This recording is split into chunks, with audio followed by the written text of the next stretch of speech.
Aceh's Phoenix. How one province turned disaster into triumph. What if I told you that the deadliest tsunami in recorded history actually created one of the most successful disaster recovery stories ever documented? In 2004, when that 9.1 magnitude earthquake unleashed hell across the Indian Ocean, Aceh province in Indonesia lost over 170,000 souls in a matter of hours. But here's what the media won't tell you. 20 years later, Aceh didn't just rebuild. It became a global blueprint for how society should respond to catastrophic disasters. The devastation that changed everything. Picture this. You're living at the closest point of land to a magnitude 9.1 earthquake. That's Aceh, sitting right at the northern tip of Sumatra. When that ocean floor ruptured on December 26, 2004, Aceh became ground zero for nature's most violent tantrum. And numbers alone tell a story of unprecedented destruction. Over 170,000 people gone. Entire coastal communities erased like they never existed. Infrastructure obliterated. But here's where this story takes an unexpected turn. What happened next defied every prediction about post-disaster recovery. Pause and think about this for a moment. When you lose nearly 10% of your entire population in a single day, how do you even begin to imagine recovery? Most experts predicted it would take generations, if it happened at all. The secret formula that shocked the world. Scientists recently discovered that Aceh's recovery succeeded because they broke every traditional rule about disaster response. Instead of the typical top-down bureaucratic nightmare that usually follows disasters, Aceh created something revolutionary. The one-stop shop revolution. They established something called the BRR, the Rehabilitation and Reconstruction Agency, and gave it unprecedented power. But here's the genius part. They created a one-stop shop for project approval. Imagine walking into a single office and getting approval for reconstruction projects that normally would take months of bureaucratic ping-pong. This wasn't just efficiency, this was survival. Community power like never before. But the real game changer? They handed control back to the communities. Through programs like Recompack, local groups actually managed their own reconstruction funds. Picture village elders and tsunami survivors sitting around tables, deciding how to rebuild their own homes, incorporating traditional Ashanese architecture while meeting modern safety standards. The smells of fresh timber and concrete mixed with the salt air became sounds of hope. You could hear hammers and saws working from dawn to dusk. But these weren't just construction workers. These were families building their own futures. Drop a comment below. Have you ever been part of a community rebuilding effort? What was that experience like? Building back better, the Phoenix strategy. Here's where Aceh's story gets absolutely fascinating. They didn't just rebuild, they revolutionized. This concept called build back better sounds simple, but the execution was brilliant. Tsunami evacuation buildings that blow your mind.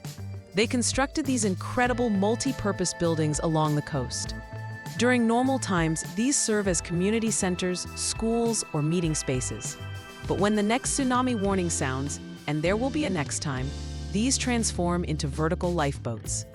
Imagine a building designed to save your life, sitting right in your neighborhood, being useful every single day. The mangrove army scientists recently discovered something the builders of seawalls never understood.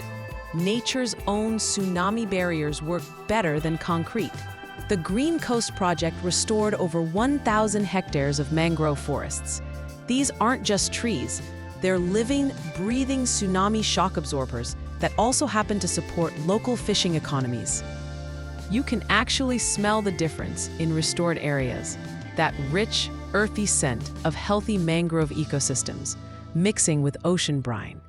It's the smell of resilience growing from the ground up. The unexpected peace dividend, but here's what absolutely nobody saw coming. The tsunami recovery coincided with ending a 30-year armed conflict. The 2005 Helsinki Peace Agreement meant ex-combatants were working alongside international aid workers, former enemies building houses together. Talk about turning disaster into opportunity. Pause and guess what happens next. Do you think this peace dividend lasted? Or did old conflicts resurface? The shocking results that redefine success. The numbers from Aceh's recovery are staggering, but not for the reasons you might expect. By 2009, just 5 years after losing everything, Aceh's GDP growth had actually surpassed pre-tsunami levels. We're talking about economic growth that outpaced most developed countries during the same period. The World Bank called it one of the most successful, large-scale post-disaster recovery efforts in modern history. But here's the surprising truth that challenges everything we think we know about disaster recovery. The social transformation was even more dramatic than the economic one. Women's participation in village decision-making increased substantially.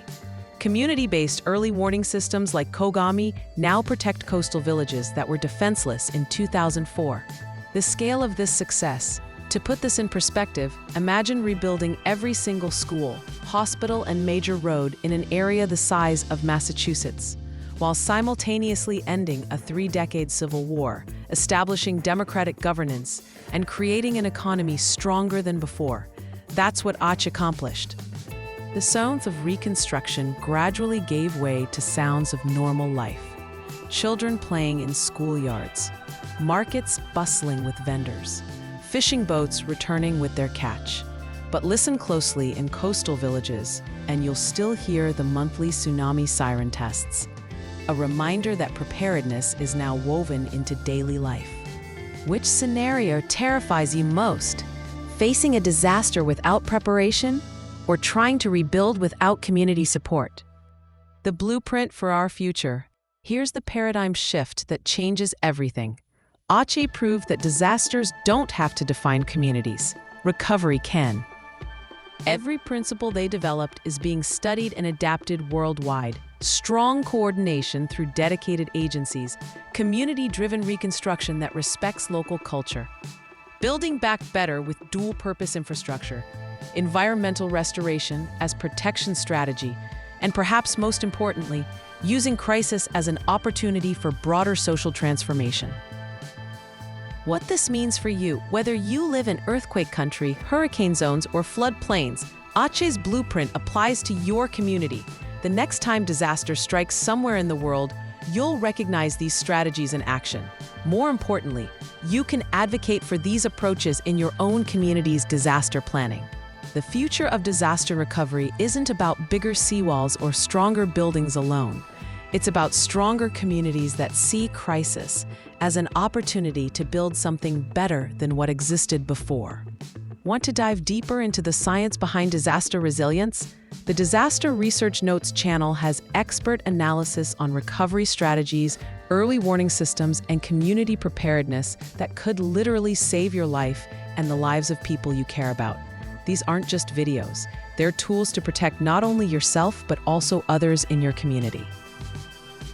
Your mission, should you choose to accept it, subscribe for more stories that prove human resilience can triumph over nature's worst. And share this with someone who needs to understand that recovery is possible. Because the next time disaster strikes, knowledge like this doesn't just inform, it saves lives. The Phoenix of Aceh is still rising. The question is, will your community be ready to rise too?